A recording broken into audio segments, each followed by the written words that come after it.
No início do século XIX, a Espanha era um gigante com pés de barro. Já não era o poder que fazia o mundo tremer. A glória de Filipe II, naquele longínquo século XVI, era apenas um eco.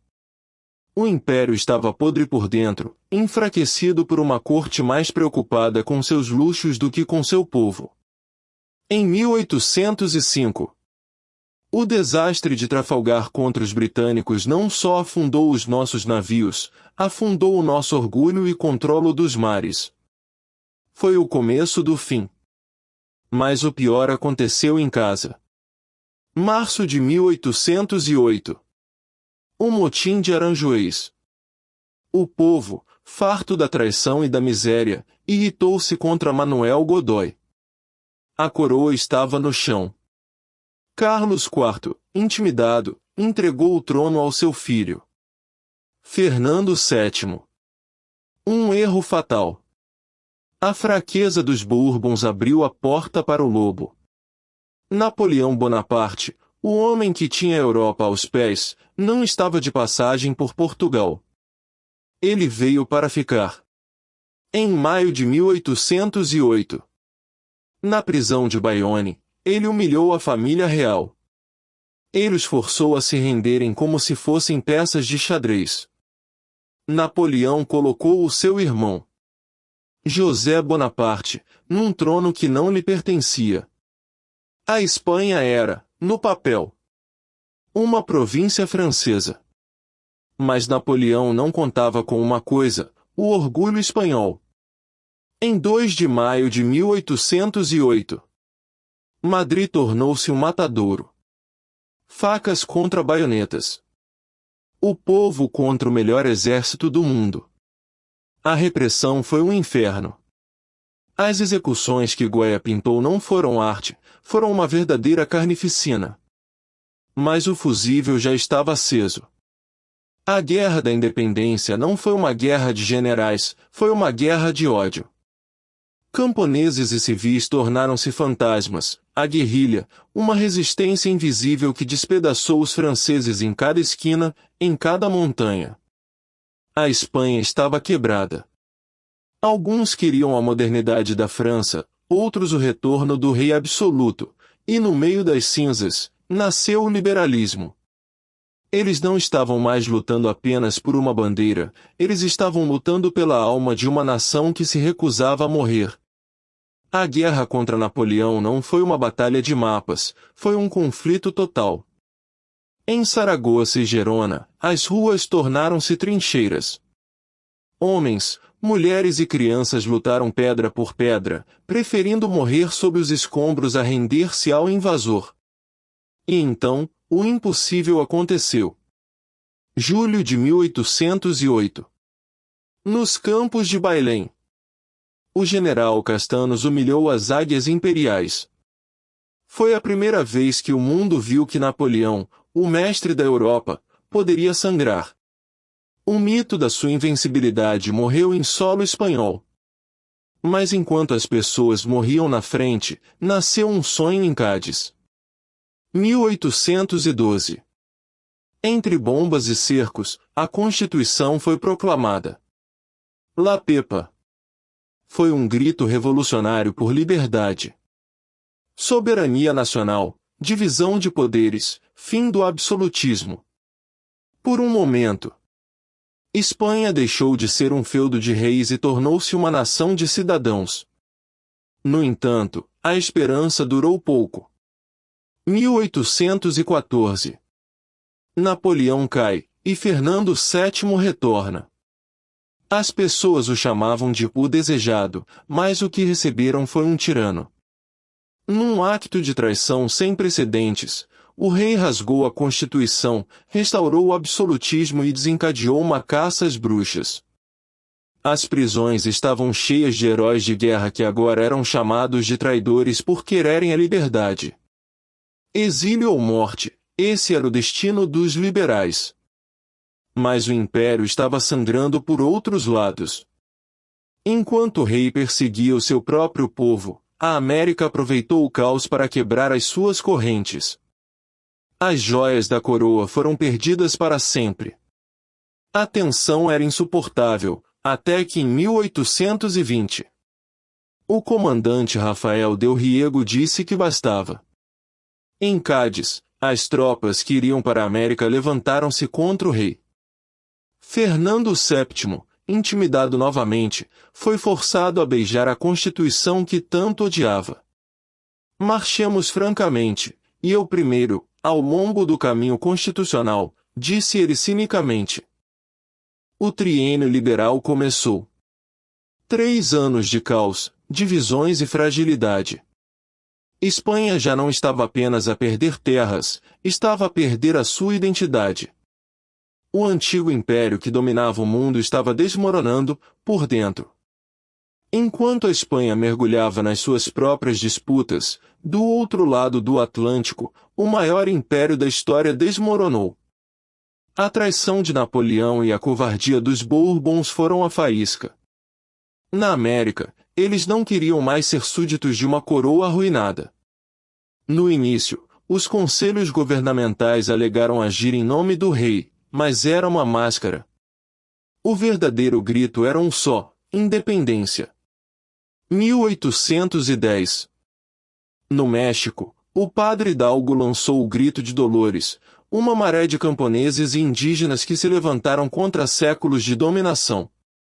No Sul, começaram a circular nomes que hoje são lendas: Simão Bolívar, José de San Martín e Bernardo O'Higgins. Não foi uma guerra limpa.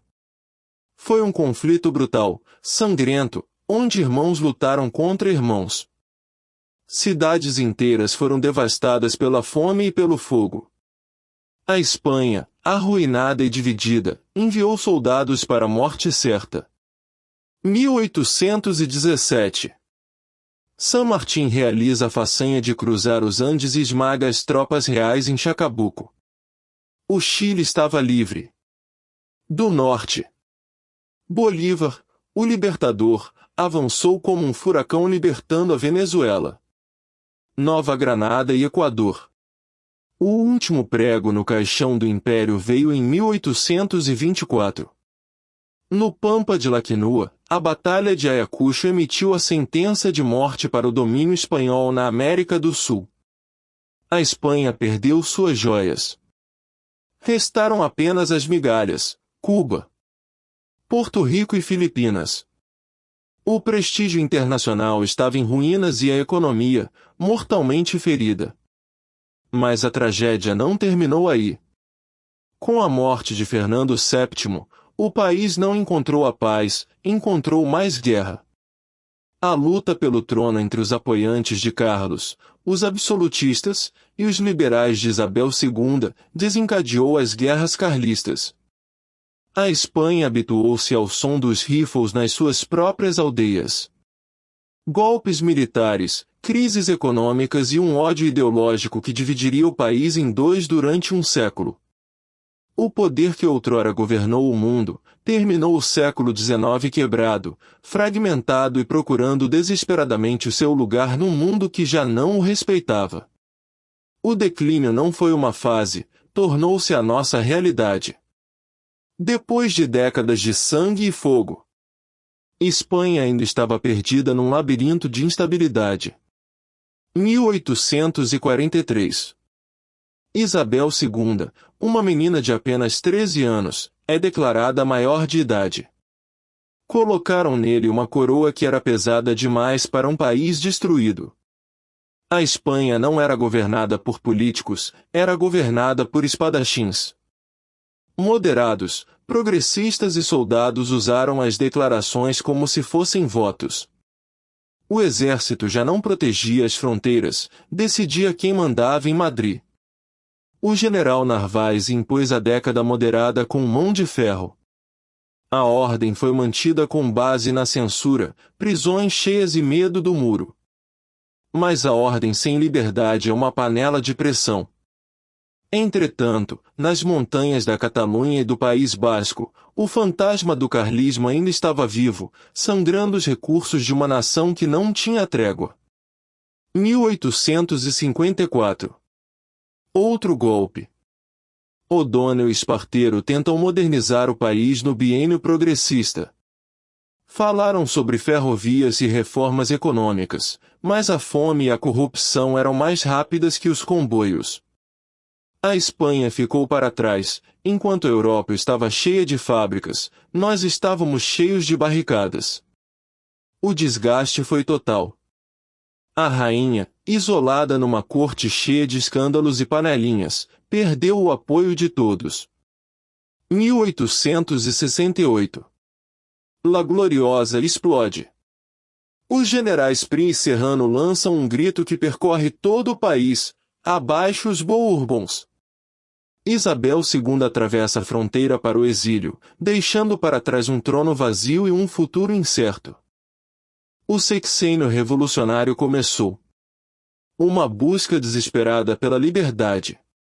A Constituição de 1869 foi um raio de luz, mas a escuridão era demasiado densa. O general Prim tentou trazer a ordem trazendo um novo rei, Amadeus de Saboia. Mas o destino de Espanha tem sempre uma reviravolta trágica. 3 dias antes do novo rei pôr os pés em Madrid, Prim, o único homem capaz de apoiar o sistema, foi morto a tiro na Rua Turco. O novo regime nasceu morto, manchado de sangue e sem liderança. Enquanto as potências europeias construíam impérios industriais e conquistavam o futuro, Espanha ainda estava presa na sua própria lama, simplesmente lutando para não desaparecer. Mas a instabilidade ainda não tinha dito a sua última palavra. Após a queda dos Bourbons, a Espanha tentou se reinventar. O general Prim, o arquiteto da Revolução, procurou uma saída desesperada trazendo um rei estrangeiro, Amadeus de Saboia. Mas o destino foi cruel. Prim foi morto antes que o novo rei pudesse apertar sua mão. Amadeu First viu-se sozinho, num país que não entendia e que não o amava. Cercado de conspirações e crises, acabou abdicando em 1873. Sua frase de despedida dizia tudo: a Espanha é ingovernável. E então, o experimento final chegou. A Primeira República. Foi a primeira tentativa de viver sem reis, mas ela nasceu morta. Federalistas, radicais e monarquistas estavam se despedaçando pelo controle. Entretanto, as guerras carlistas continuaram a sangrar o norte e no sul. O caos cantonal fez com que cidades como Cartagena se declarassem independentes. O país estava se fragmentando em 1000 pedaços. 4 presidentes em apenas alguns meses. Uma desordem incontrolável que terminou como sempre terminavam as coisas naquele século, com o som das botas militares. Janeiro de 1874. O general Pavia invadiu o Congresso com suas tropas. Um único golpe de autoridade pôs fim ao sonho republicano. A Espanha voltou ao controle do sabre. O declínio do século XIX espanhol não foi acidental, foi uma cadeia de oportunidades perdidas. Enquanto as potências europeias construíam fábricas, nós construímos barricadas. Enquanto o mundo olhava para o futuro, continuávamos presos no rancor das nossas próprias guerras civis. A Espanha ainda estava no mapa, mas o equilíbrio de poder mudou para sempre. Éramos uma potência histórica, mas uma nação cansada, ferida e dividida.